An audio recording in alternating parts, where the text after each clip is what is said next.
Capítulo 2. 0402 horas, 5 de marzo de 2526, calendario militar. Escuadrón Spartan de asalto extravehicular. Órbita ecuatorial alta, planeta Nederop, sistema Efira. La nave espacial alienígena se hacía más visible a cada segundo, 5 astillas oscuras silueteadas contra la curva del lúgubre horizonte de Nederop, convirtiéndose en delgadas láminas negras a medida que el escuadrón de asalto descendía sobre ellas desde arriba y desde atrás. Los Spartans se zambullían en el pozo gravitatorio de Nederop en un ángulo poco profundo, viajando a 33.000 km/h en relación con el planeta, y a esa velocidad, el tiempo de reacción no existía. Si alguien se cruzase con un meteorito o con un trozo de chatarra del Covenant, no tendría oportunidad de esquivar. Para cuando el objeto apareciera en el rastreador de movimiento, habría perforado la armadura del Spartan, atravesado el cuerpo y ya estaría a una docena de kilómetros de distancia. Sin embargo, no había sensación de movimiento. Los Spartans habían dejado de acelerar, así que parecía que estaban inmóviles en el espacio. El fluido vestibular en sus oídos estaba quieto, y sus órganos flotaban libres en sus torsos. Solo los remolinos de nubes en rápida expansión en Nederop insinuaban su verdadera velocidad, las nubes, y las embarcaciones que se ensanchaban desde delgadas láminas hasta cruces de la longitud de un pulgar. A medida que las siluetas continuaban hinchándose, sus alas barridas hacia adelante y sus cañones nasales gemelos se hicieron evidentes. Ion las reconoció como una variante de un caza individual que los pilotos del UNESC habían apodado Banshees. Las Banshees no eran especialmente mortíferas en combate, pero el enemigo las utilizaba para todo, desde patrullas atmosféricas hasta interceptación orbital, dependiendo de la variante desplegada, y eran de alta prioridad en la lista de captura de equipamientos del Covenant. Pero, de nuevo, que no lo era. El Covenant había hecho contacto con la humanidad hacía más de un año, cuando se presentó en una vía de navegación cerca del planeta Harvest. Un intento local de negociar la paz estalló en una guerra abierta, con los alienígenas iniciando un bombardeo planetario y bloqueando todas las comunicaciones con otros mundos. La tecnología del enemigo era tan superior que la autoridad militar colonial ni siquiera se enteró del conflicto hasta 9 meses después, cuando la CMA Heracles, la única superviviente de una misión para investigar el súbito silencio del mundo, se vio obligada a regresar a casa con un mensaje de los alienígenas: su destrucción es la voluntad de los dioses, y nosotros somos su instrumento. El comando de la flota, Fleetcom, recibió la declaración el 31 de octubre. Al día siguiente, el gobierno unificado de la Tierra movilizó al UNESC, a la CMA y a todos los demás servicios militares contra la amenaza extraterrestre. Los Spartans fueron desplegados el 2 de noviembre, y para el 27, Samuel 034 estaba muerto. El UNESC se hallaba en pie de guerra desde hacía 4 meses, y hasta el momento seguía tambaleándose. Los enemigos alienígenas tenían armamento superior, movilidad superior e inteligencia superior, y estaban utilizando los tres con buenos resultados, emergiendo del desliespacio para destruir bases de apoyo y convoys de emboscada, para arrasar astilleros desde la órbita y bombardear a civiles con haces de plasma de 100 metros de diámetro. El UNESC tenía que encontrar una manera de eliminar las ventajas del Covenant y, hasta ahora, el equipo de asalto de Ion era su mejor esperanza. Tal vez su única esperanza. El marcador de punto de referencia en el HUD de Ion destelló en amarillo. Activó sus propulsores y comenzó a desacelerar, aplanando su ángulo de descenso hasta que entró en órbita. Las Banshees eran claramente visibles en la ampliación de su placa frontal contra la neblina perlada de la mesosfera de Nederop. Estaban todavía un par de kilómetros por delante, demasiado lejos para ofrecer protección contra cualquier sistema de sensores de detección de masas que la nave nodriza pudiera emplear. No es que Ion supiera que el Covenant usaba sistemas de sensores de discernimiento de masas. Era simplemente una posibilidad teórica que los propios científicos del UNESC estaban explorando. Pero dada la superioridad tecnológica del enemigo, parecía prudente ser cauteloso. Se tomó unos momentos para hacer otro recuento visual. Cuando estaba seguro de que todo el mundo estaba en posición, usó sus propulsores para empujarse a sí mismo hacia una órbita ligeramente más baja. Los otros Spartans siguieron su ejemplo, y comenzaron a arrastrarse hacia los objetivos. Esta era la fase más peligrosa de su acercamiento. Estaban lo suficientemente cerca para ser vistos visualmente si un piloto miraba hacia atrás y tenía el ángulo correcto. En otras condiciones, sería inteligente moverse lo más rápido posible. Pero cerrar la distancia más rápidamente significaba caer más bajo, lo que haría que los Spartans fueran aún más visibles. Era mejor quedarse detrás de las Banshees y esperar lo mejor. Después de 40 minutos de aproximarse poco a poco, los Spartans permanecieron sin ser descubiertos. Las siluetas de la nave se habían hinchado hasta el tamaño de una cabeza, y las líneas de sus alas caídas se estaban engrosando en formas tridimensionales. Ion presentó una proyección de la misión en su mapa táctico y vio que la nave nodriza del Covenant aparecería sobre el horizonte planetario en 8 minutos. Después de eso, el grueso de Nederop ya no protegería al escuadrón de asalto del paraguas sensorial de la embarcación.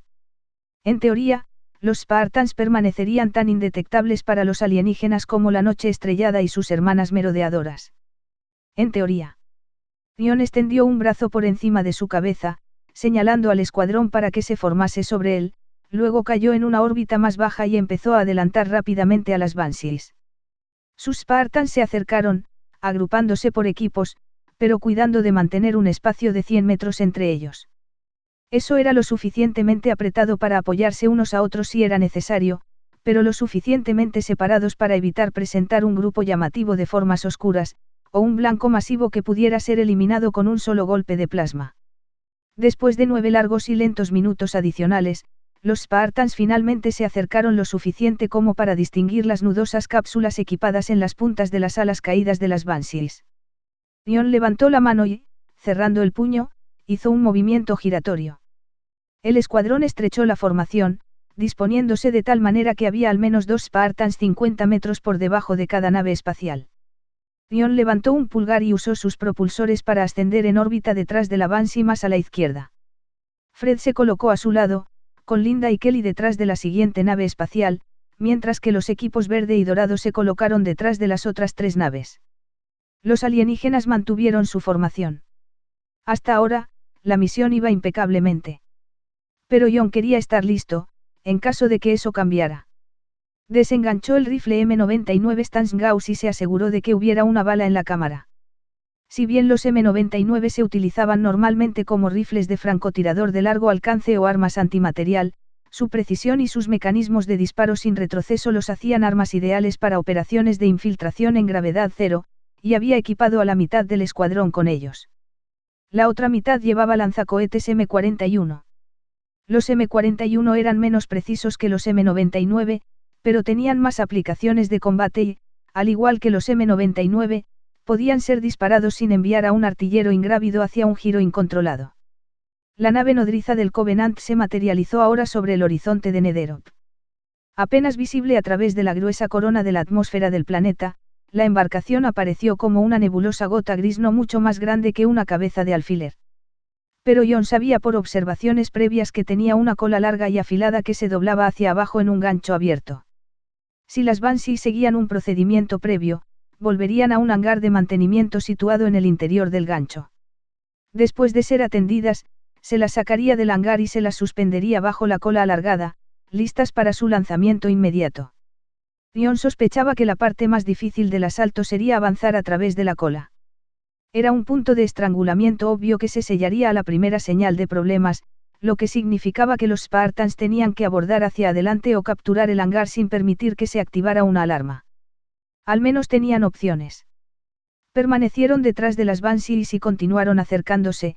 La diminuta forma de la nave nodriza se hizo más larga y oscura a medida que se elevaba lentamente por encima del horizonte de Nederop.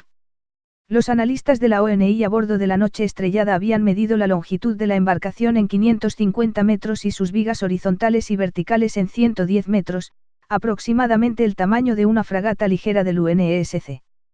Un complemento estándar para una nave de guerra humana de ese tamaño sería alrededor de 250 tripulantes más el mismo número de personal de combate, pero no había forma de adivinar cuántos alienígenas podrían estar amontonados a bordo de tal embarcación. La nave nodriza se perdió de vista frente a las Banshees, y Ion le indicó al escuadrón de asalto que se deslizara con fuerza, a pocos metros de la nave espacial.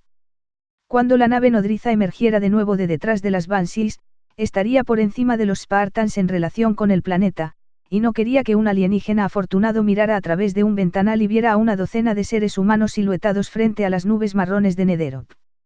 Ion y Fred se detuvieron unos 2 metros detrás de su objetivo Banshee, posicionándose justo al lado de los estabilizadores de la cola. Tan cerca de la nave nodriza, la aeronave probablemente podía sincronizar órbitas sin disparar su motor principal, pero Jon no se arriesgaba. A pesar de lo dura que era la nueva armadura Mjolnir de los Spartans, no estaba ansioso por ver cómo aguantaría la carcasa exterior contra un penacho de propulsor de color blanco candente. Fue una precaución que Jon se alegró de haber tomado cuando las Banshee levantaron sus narices y encendieron sus motores para una quemadura de medio segundo. Los Spartans subieron tras ellas, pero los paquetes de propulsión no eran rivales para los motores principales, y las Banshee se alejaron rápidamente. Un momento después, la nave nodriza apareció sobre ellos, una inmensa oscuridad en forma de lágrima asomándose contra la luz de las estrellas que había más allá. Las Banshees usaron sus propulsores de maniobra para eliminar el exceso de velocidad y sincronizar órbitas, luego bajaron sus narices y se colocaron a unos 50 metros por debajo del vientre de la nave nodriza, sin duda esperando autorización para atracar. Las 5 estaban mirando hacia popa, hacia el interior de la cola en forma de gancho, y los pilotos no podían ver a los Spartans volviendo a ponerse en posición detrás de ellos. Más allá de la nave espacial, el vientre de la nave nodriza era tan oscuro como un armario, lo que sugería que carecía de miradores o burbujas de observación a través de las cuales se pudiera ver al escuadrón de asalto. Pero la boca del hangar de mantenimiento era un óvalo brillante, de fondo plano y orientado hacia adelante, y aunque Jon aún estaba demasiado abajo como para verlo por dentro, sabía que habría muchos miembros de la tripulación mirando hacia una bandada de Banshees que llegaban. Jon levantó el puño para detener a su escuadrón de asalto, luego levantó el dedo índice e hizo un movimiento circular. Los Spartans comenzaron a apretar su formación y a prepararse para las operaciones de abordaje. Una a una, las Banshees se elevaron hasta el hueco de atraque bajo la cola de la nave nodriza, y luego pasaron a través de la boca del hangar. Un tenue resplandor sugería la presencia de algún tipo de barrera de energía. Jon esperó hasta que solo quedaba la última nave, y luego levantó los pulgares. Cuidando de permanecer cerca de la cola de la nave, el escuadrón se elevó al lado de la Banshee, con sus armas en los hombros y sin protecciones. Mientras más del interior del hangar era visible, Jon se encontró mirando hacia adentro de una bóveda oblonga de 30 metros de profundidad y 20 de ancho. Iluminada con luz blanca azulada ambiental, tenía una parte superior arqueada y mamparos alineados por nichos curvos llenos de equipos y suministros.